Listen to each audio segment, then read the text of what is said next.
3M Transportation, and I'll start with our first one. First presenter is Mr. Kyle Cover, Government Services Manager. Welcome to the committee.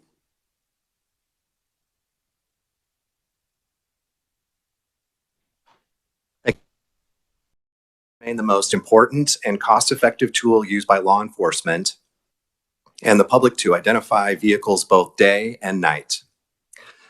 A license plate provides additional reflectivity on a vehicle, which allows it to be more visible at night.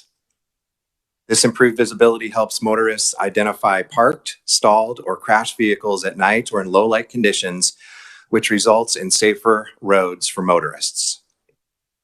License plates are also used to identify vehicles in amber alerts, silver alerts, school bus stop arm infractions, and many other situations that benefit public safety. At night, that identification depends on the reflectivity of the license plate, which are warranted to meet certain performance standards up to 5 years. From a manufacturer standpoint, testing has shown an up to 50% reduction in the plate's reflectivity in years 1 through 5 due to harsh environmental conditions, such as what occurs here in the state of Kansas. Extending the reissue period diminishes the effectiveness of license plates. While extending a reissue might result in some savings to the state, please keep in mind that new plate designs and regular reissues deter registration and insurance evasion by making out-of-date plates obvious, helping the state realize needed revenue. In addition, a regular redesign of the plate provides the state with a prime opportunity to refresh its image. For maintaining easily identifiable plates, improving the enforcement of registration and insurance requirements, and refreshing the state's message and image, it's important to keep a regular reissuance of license plates. Thank you for your time, and I will address any questions anyone has. Are there any questions for Mr. Kovar? Representative Helgerson. You mentioned license plates. You also do the signs? Yes, we do, Representative. My counterpart, Randy Barth, will be talking about signs as well as pavement marking here shortly. I'll hold my question. Okay, great. Representative Delperdang. Thank you, Mr. Chair. You had mentioned the 5 years warranty on them. Is there what's the overall expected lifetime? Forgetting the warranty, but is there an expected lifetime of the plates? It varies depending, Representative, it varies depending on the weather conditions, the type of environment you're in. That's why we put a 5-year warranty on it. For around here, maybe 7 years would be tops. I know the last time you had a reissue was in 2010, so it's been a while since that's occurred. Yeah, that's what I was leading to, because I've seen some where the material's flopping in the wind, or where in my case it's wore down to almost a blank plate. But correct. So anyway, appreciate you being here. Thank you. Representative Hauser. Thank you, Mr. Chair. Quick question. You guys make the little stickers with the years on them? Yes. You know what I'm talking about? Yes. You know, that's pretty good glue on the back of them things. You sell that at retail anywhere? I'd have to check on that and get back to you, Representative. Are there further questions? Seeing none, thank you very much. Thank you for your time. Next, I'd like to introduce Mr. Randy Barth, Executive Sales Account Representative, 3M Transportation Safety Division. Welcome to the committee. Thank you, Mr. Chairman, committee members. Thank you for the time today. As we said, my name's Randy Barth. My territory for 3M for the highway side, so signs and pavement marking, is Kansas, Missouri, and Iowa, but I live in Topeka, so it's, as a lifelong Topekan, Kansan, it's always good to come to the Capitol and visit. So thank you for the opportunity. So I'm going to talk about signs and pavement marking. I'll start with some pavement marking here. So when you think about investment opportunities with the potential to impact safety of the motorists on your roads, thousands of people of all ages every day and virtually anywhere in the world, what comes to mind? It would likely be something that most everyone would agree is worthwhile, beneficial to save lives, and without coming at too high a cost or inconvenience. And even better, it wouldn't require a long wait to help improve safety on the roads. It could be implemented right away. And this opportunity exists today. It's simple but important. but high-performance pavement markings on road systems answers that issue. Driving at night continues to be among the most dangerous scenarios for motorists. Numbers vary around the world, but some organizations like the National Highway Traffic Safety Administration estimate that you're 3 times more likely to get into a fatal accident at night versus in the daytime. So it's 3 times more likely at night. Kind of like to let that sit a little bit. Pavement markings provide reliable lane guidance, helping motorists navigate roads safely. When environmental conditions change, it's important to help ensure that these road markings remain visible. Driving at night in the rain can increase the risk of fatal crashes by a factor of 10. So we already said it's 3 times more dangerous to drive at night than in the daytime. Drive at night in the rain, now it's 10 times more dangerous. And that's statistics from crashes telling us that story. Who is relying on these brighter markings? A few key groups specifically include older drivers who've been shown to need brighter markings than other age groups, as well as drivers with advanced driving assistance systems, sometimes called connected automated vehicles. And they feature machine vision detection systems that benefit from wider, brighter, wet reflective pavement markings. One of the key reasons why these brighter markings are helpful is they can be seen at longer distances, so they provide more preview time for the driver to react while traveling at higher speeds. Higher performance pavement markings are an investment that benefits every road user and who uses that system.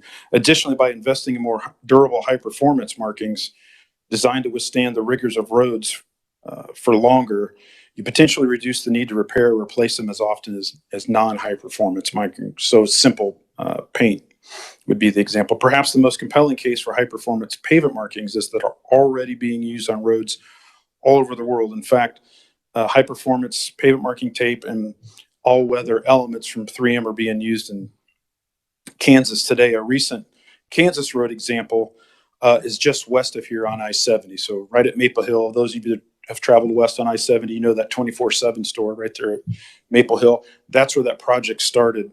That was installed last year in 2021. 25 miles of interstate, so that's both directions, east and westbound, were restriped in 2021 with extended leading, trailing, centerline markings. So what they are is if you look at the picture in my submitted testimony, it's the centerline marking, it's white, and then trailing behind it is a black marking right behind it. That helps it become more visible early in the day, late in the day when the sun's low in the sky, and sometimes the sunlight can wash out the road. You can't quite see the centerline marking. Sometimes in the industry, we call it a tiger tail or a leading, trailing marking. But on this project, the skip dash was extended from the standard Kansas length of 8 feet long to 15 feet long. Each white skip was followed by a black skip of equal length to aid in visibility and detection for human drivers and connected vehicle systems. The center line and edge lines included 3M's all-weather optic technology, which basically those lines on that stretch of road, you can see them before, during, and after the rain. So it has an optic design to actually, when it's got water on it, it actually will bend the light, use the water to focus, and aim it back to the driver so you can see it. So definitely a beneficial technology. And it's really good for the human eye, but the things that are best for the human eye also benefit the connected vehicle and those vision systems, because they're looking for some of the same things, and being able to see that line at night and see that light in the daytime, even when the sun's really low in the sky. Kind of changing gears a little bit to talk about signs. Low beam headlights have evolved. And we've been asked in the industry a lot, why make a better sign material? Why make a brighter one? They all seem pretty bright already. Well, there's some technology out there to take advantage of these lights, the headlights that have evolved over time. The 3M technology for road signs improve readability for humans and connected automated vehicles, helping to improve navigation tools. Retroreflectivity is how a sign, when hit with enough light from an approaching vehicle's headlights, can brighten up almost as though it were backlit.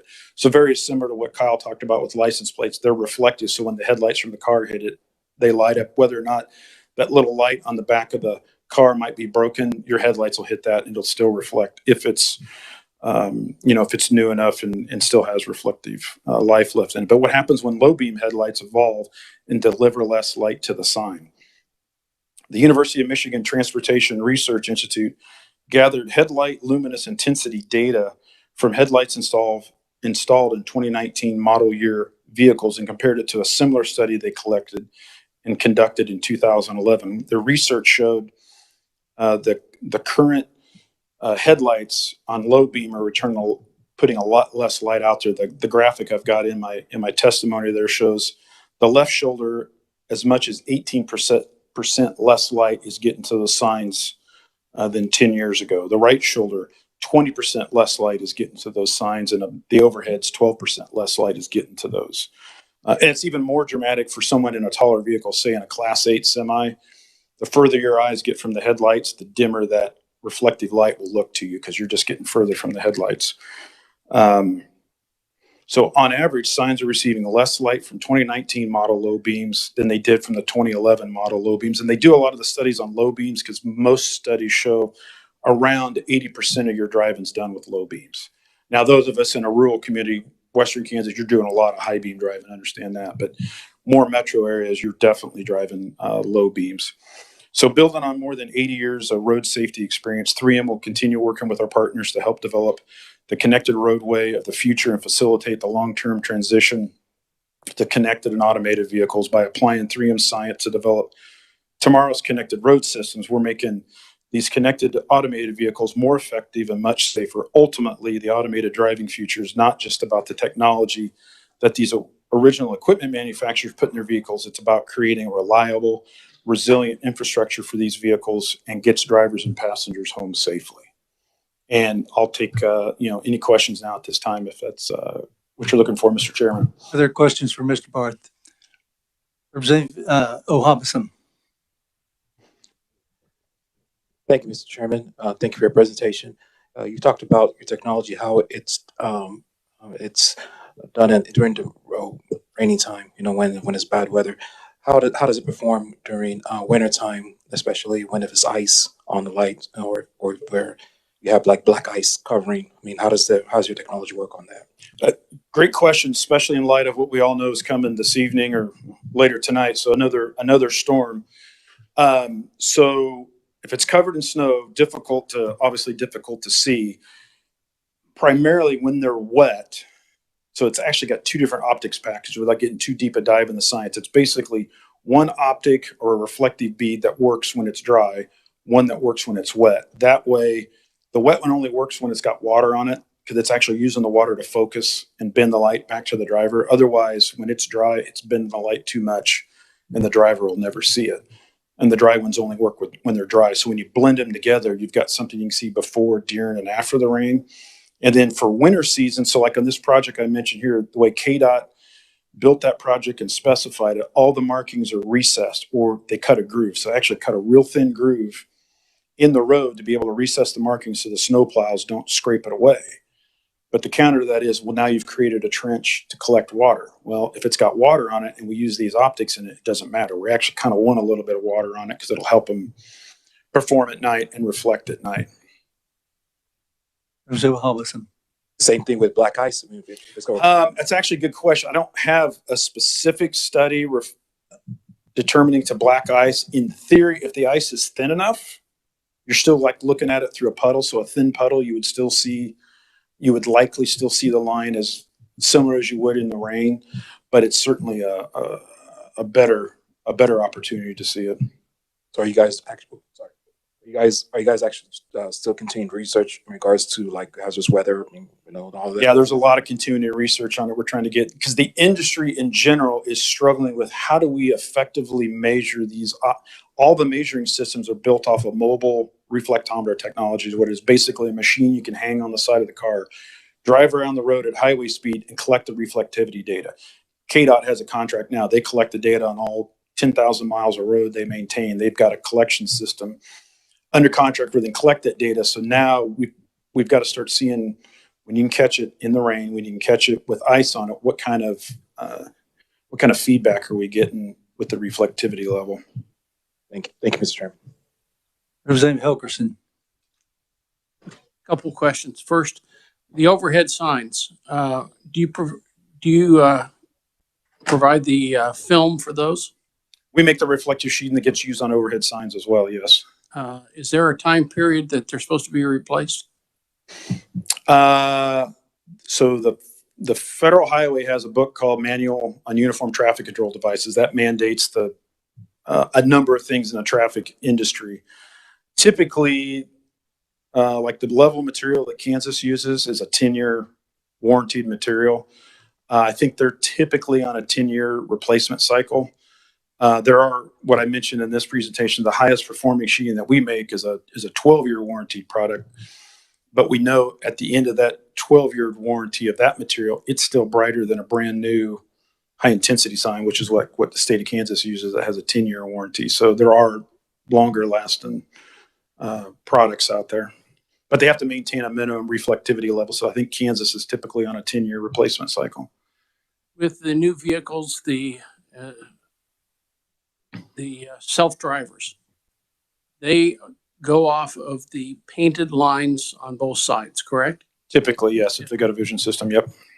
That means that we have to keep our lines up to a certain standard. Is that correct? Correct. Since Kansas has more highways than most other states, that means we're going to have more of an expense of trying to put those in place or replace those. Because what you're describing, there's not only specific patterns, but also specs on how often those lines are there, correct? Yep. What's the liability if we don't do that?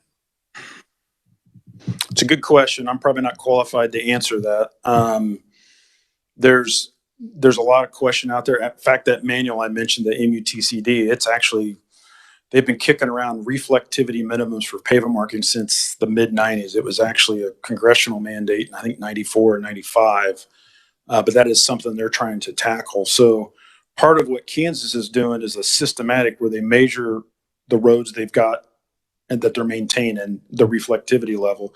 And then roads like this that I mentioned, by recessing that pavement marking in the groove, they get two things. They're going to protect it from snow plows, but they also extend the life. So by investing a little more to recess the pavement marking, their hope is they don't have to come back and touch that for 5-6 years. The centerline marking, that's our tape. In many cases, it's 8 to 10 years or more before they have to retouch the center line. And then that lets them spend their next budget year's money on other roads and not, kind of stretch that dollar further. Is the booklet you're referring to for federal highways or highways that receive federal funds or for all roads? Yes. Yes, to all the above. So typically states adopt it after changes, but I don't think there hasn't been a recent update in it. It would apply to all roads, county roads, et cetera. Yeah. Okay, thank you. Yep. Representative Neely. Thank you, Mr. Chairman. Thank you both for your presentation today. I know you can't speak for them, but I wonder if you had spoken to them, of the manufacturers of the lights, and what maybe their reasoning was that we're not having from 2011 to recent, why the illumination has gone down instead of up with technology, or is it because of the vehicles? My understanding is the way the industry's gone in the automotive industry, when it was explained to us as we went and started reading these studies, it's an industry-wide move in the automotive field to get the headlights, less of them pointing at oncoming drivers. So it's a safety measure to keep the oncoming headlights from blasting the driver coming the other way. And typically what this is talking about really is where the headlights are aimed. So it's kind of a uniform beam pattern that I can use basically all over the world. But the less light they shoot up and to the left, there's less light on an oncoming driver, because we've all seen those kind of blue halogen lamps that just blind you. That's probably somebody with their high beams on too long. Not my favorite either. But by aiming it down, you reduce that risk of putting light in the oncoming driver's eyes. It helps the pavement marking. Actually, you get more light on the road to help the pavement marking. The detriment is there's less light getting to the sign. So if you have a higher performance reflective sign material, especially those overheads, it'll still return the light to the drivers. Representative Hauser. Thank you, Mr. Chair. I don't want to buy any of your tape, but I do have a question about it. How many miles the CAV tape you think we might have already in Kansas? You have any idea? Or even if we do have any?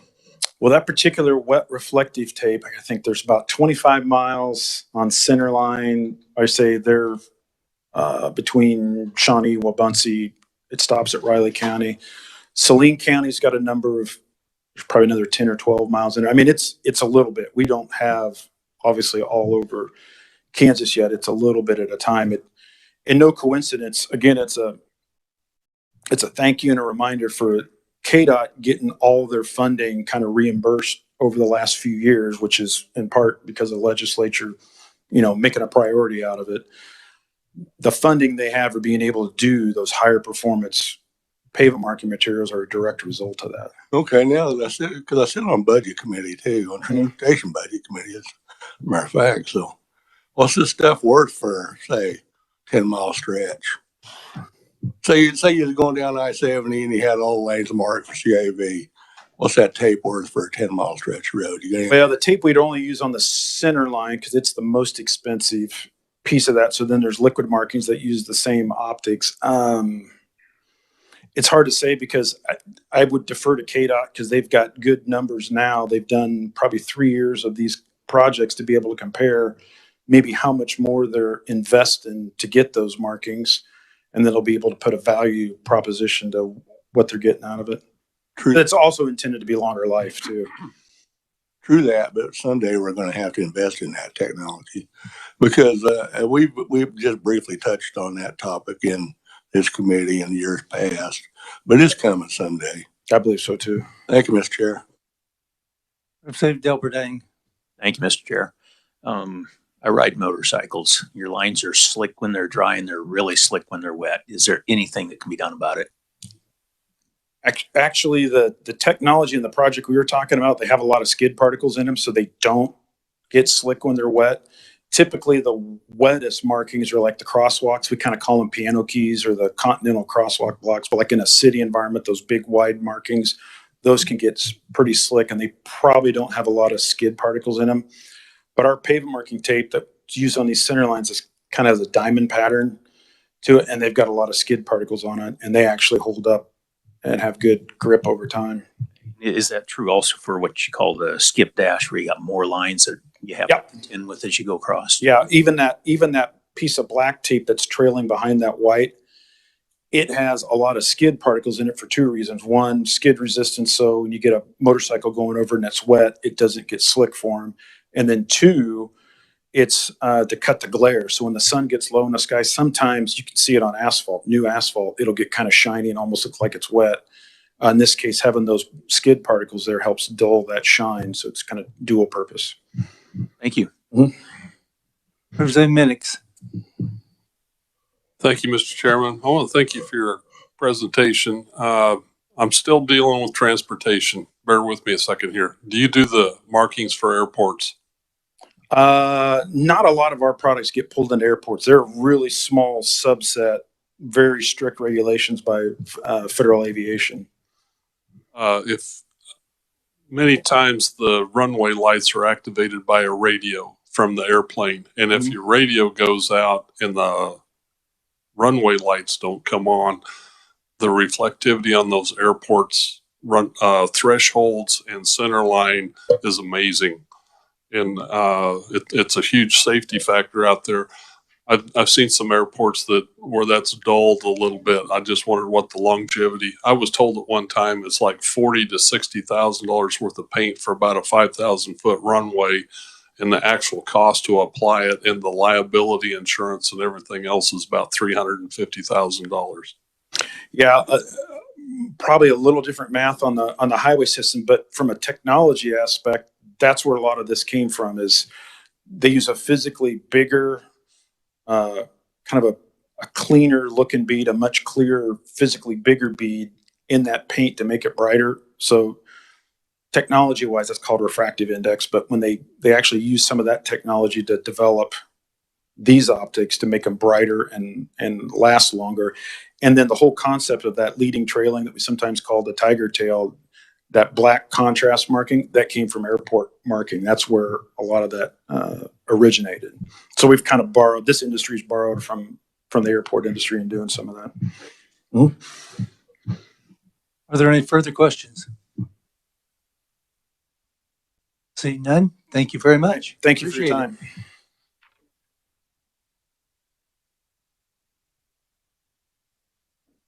Committee, I would like to bring up for final action Senate Bill 313. And Supervisor Wagner, would you brief us on that, please? Thank you, Mr. Chairman. Committee Senate Bill 313, this bill we heard yesterday. This bill would designate a portion of US 69 as the Senator Tom R. Van Sickle Memorial Highway, and that's in Bourbon County. Section 2 would provide for the Dennis Crane Memorial Bridge, which is a bridge in Pittsburgh, Kansas. And then Section 3 would provide for the AMM2C Walter Scott Brown Memorial Highway in Lynn County. I'd be happy to answer any questions. Are there any questions for the reviser? Seeing none, committee, what's your pleasure? Representative Francis. Thank you, Mr. Chairman. I move that the committee consider Senate Bill number 313 for passage. Second by Representative Ballard. Is there further discussion on that? Advisor, when I do have an amendment on, when do I need to do that? Now? Okay. The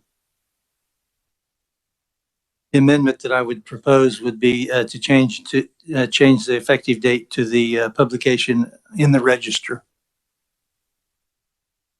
So that would be my motion. Is there a second? Second by Representative Francis. Is there any discussion on the motion? Seeing none, I would move my amendment. All in favor signify by saying aye. Opposed, no. Motion carries. We're back on the bill as amended. Any further discussion or amendments? Seeing none, Representative Francis. Thank you, Mr. Chairman. I move Senate Bill number 313 favorable for passage as amended. You've heard the motion to refer Senate Bill 313 favorably for passage as amended. All those in favor signify by saying aye. Aye. Opposed, no. Motion carried. Now I'd like to move on to Senate Bill 446. Revisor Wagner.